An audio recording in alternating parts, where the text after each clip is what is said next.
તો લોકસભાની 26 બેઠકો પર ઉમેદવારી પત્રની ચકાસણી શરૂ કરવામાં આવી છે। વિધાનસભાની 5 બેઠકો પર ઉમેદવારી પત્રકની ચકાસણી શરૂ થઈ છે। બારડોલી બેઠકના ઉમેદવારોના ફોર્મની ચકાસણી પૂર્ણ થઈ છે તો ભાજપના પ્રભુ વસાવાનું ઉમેદવારી પત્ર માન્ય, કોંગ્રેસના સિદ્ધાર્થ ચૌધરીનું ઉમેદવારી પત્ર માન્ય।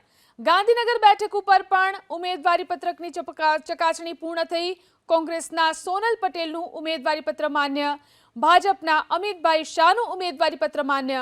અમદાવાદ પૂર્વમાં ભાજપના વાંધા વચ્ચે હિંમતસિંહ પટેલનું ફોર્મ પણ માન્ય, તો અમદાવાદ પૂર્વથી ભાજપના હસમુખ પટેલની ઉમેદવારી માન્ય। મુખ્ય ઉમેદવારના ફોર્મ સ્વીકારાતા ડમી ઉમેદવારના ફોર્મ રદ કરવામાં આવ્યા। અમદાવાદ પશ્ચિમ બેઠક ભાજપ કોંગ્રેસના ઉમેદવારી પત્ર માન્ય, અમદાવાદ પશ્ચિમ પર બીએસપીના ઉમેદવારનું ફોર્મ પણ માન્ય, કોંગ્રેસ ઉમેદવાર ભરત મકવાણાનું ઉમેદવારી પત્રક પણ માન્ય, તો બીએસપીના અનિલ વાઘેલાની ઉમેદવારી પણ માન્ય।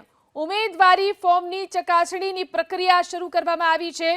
26 બેઠકો ઉપર ઉમેદવારી પત્રકની ચકાસણી શરૂ થઈ છે। વિધાનસભાની 5 બેઠકો ઉપર ઉમેદવારી પત્રકની ચકાસણી પહેલા કરવામાં આવી રહી છે, જેમાં બારડોલી બેઠકના ઉમેદવારોના ફોર્મની ચકાસણી પૂર્ણ થઈ છે। તો જે રીતે 26 બેઠકો પર ચકાસણી થઈ રહી છે, નવસારીથી સીઆર પાટીલનું ઉમેદવારી પત્રક પણ મંજૂર થઈ ચૂક્યું છે। નવસારીથી નૈશત દેસાઈનું ઉમેદવારી પત્રક પણ માન્ય।